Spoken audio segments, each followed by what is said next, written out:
आरक्षण.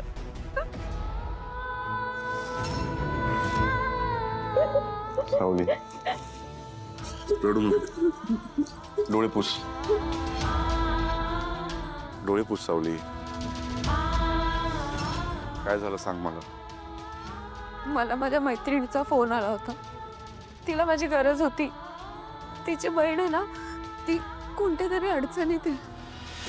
त्यामुळे ती मला मदतीसाठी बोलवत होती. ती इथे पहिल्यांदा आली. मी तिच्या मदतीला जात होते, पण यांनी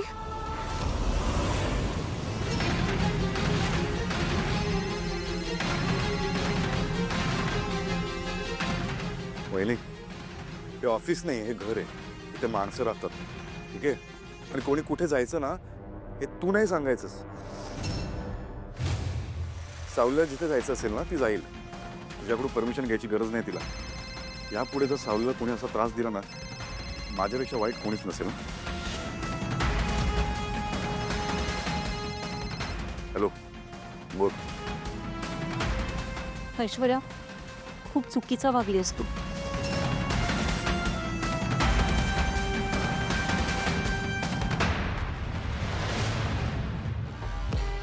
मी तू फोटो दाखवायचा होता ना त्याला. हो, फोटो दाखवायचा. मूर्ख आहेस का जरा. गेल्या वेळेस फोटो दाखवला तेव्हा काय झालं आठवतंय ना.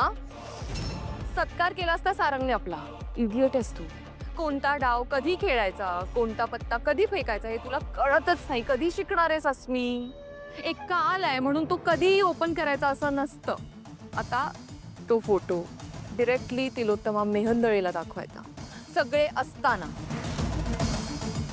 प्लस तुला एक गोष्ट माहितीच नाही, ती जी मुलगी, ती दुसरी तिसरी कोणी नसून ज्या मुलीने आपल्या कंपनीत गोंधळ घातला ना, तिची रिलेटिव्ह आहे. म्हणजे सावलीची मैत्रीण आपली दुश्मन. आता तू जोर जोरात बोलणार आहेस की जाऊन कामाला लागणार आहेस. जा.